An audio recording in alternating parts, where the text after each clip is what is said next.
Hi, I'm Limor Schafman here with the Innovation Network, and with me is Stephen Graubart from 1776, the CFO. Thank you so much for joining us. Thank you, Limor. Thanks for having us. Well, it's great, and 1776 is such a wonderful presence here in Washington, D.C. It has kicked off and ignited, I would say, an experience, and it really, because it's a sort of a happening of what's happening here in D.C. right now in terms of startups, in terms of technology that's coming to the city, and 1776 is playing a very, very big role in this. So what is the model currently that 1776 is pursuing? Right, so 1776 is a global incubator and seed venture fund that is seeking to identify and support the best startups in regulated sectors. So we believe that the next big change is going to happen in regulated sectors. Our lives as consumers have changed dramatically, but our lives as citizens are just starting to. That's in health, in education, in financial services, and other areas of our life that we really believe are going to be changed. And we want to bring the power of Washington, D.C. to the startups to take advantage of this, where the government has a role as a payer, a regulator, a provider. Not that we only support those kind of companies, but that's our main focus. So when you're looking at some of the companies, so actually before you even get into that, there are a number of ways that 1776 is participating with companies in this area. Right. What are the different ways that companies can get involved? So 1776, first we have 3 locations right now. We recently announced 2 acquisitions of a company in Crystal City called Disruption Corporation, and today we announced the acquisition of a company in San Francisco called Hattery. So companies can come and physically work out of our space, or they can also just be virtual members and take advantage of our programming. That includes connections with over 650 mentors that bring expertise to the company. We have classes on how startups should, everything from what's a term sheet to how to use LinkedIn to better promote your network. We have events going on our campuses where we bring together leaders. We've had the CEOs of Dell, of Pandora, recently. We have had President Obama visit us and actually hear some pitches from our startups. We run an international challenge festival, Challenge Cup and Challenge Festival.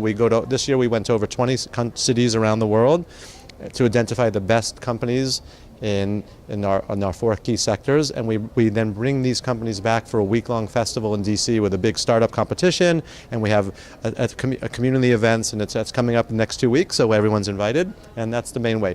In addition, we have very extensive corporate partnerships. So from an innovation point of view, a lot of corporations are coming with us to connect with the startups, to connect with innovative practices. Some of the corporations even work out of our space and special teams there.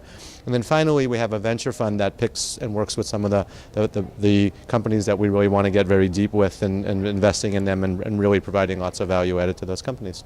Wonderful. And you were here actually at the Washington DC Summit to talk on a panel and be sort of like a shark on a panel. Yes. And give some feedback to some pitches, but also to tell the audience what you look for, what are some of the highlights. Right. And as you said, you have a fund. So as the CFO and also one of the key deciders possibly for 1776, what do you look for in a company? Well, when we're looking at investing, from terms of who can join our incubator and our sort of platform for startups, we're really looking just for scalable businesses at that point. And how do you, if I may, how do you define scalable, in particular with regard to federal? What does that mean? Well, scalable is usually it's a technology platform. If it's a service company where they're selling their time, that's generally not what we're looking there. If it's selling just sort of a basic product, we're not looking for that. But we are looking for companies that are using technology to transform an industry. So, for example, we're actually looking at a company that's doing a new way of growing lettuce, and that they're coming up with new approach, and it's a new technology. Even though the product, in the end of the day, is a very basic product, they're using this very innovative way to grow the lettuce.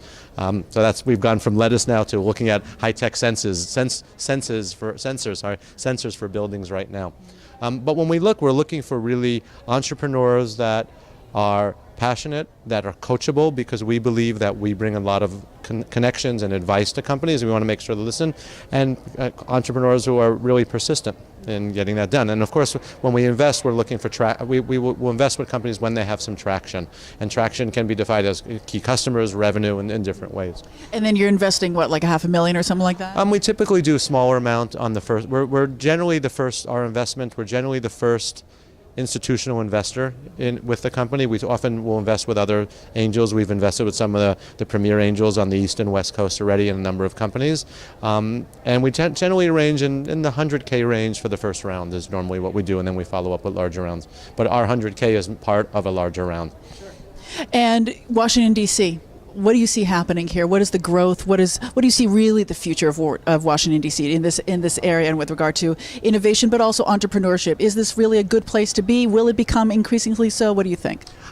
I can tell you what I've seen in the last. I've been in the tech industry on and off for a number of years, and what I really see happening now is a generation of people who are recognizing that problems will be solved. The world problems will be solved through coming up with new ways to deal with the current technologies, whether it's using apps, big data, all the trends. And we see a lot of entrepreneurs applying this to technology problems. I think people come to Washington, D.C. to change the world.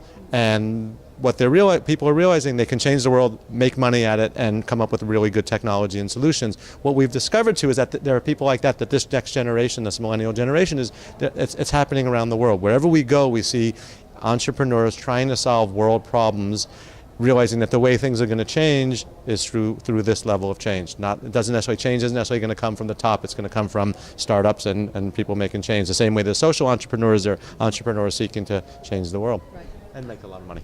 Yes. Grassroots. Grassroots.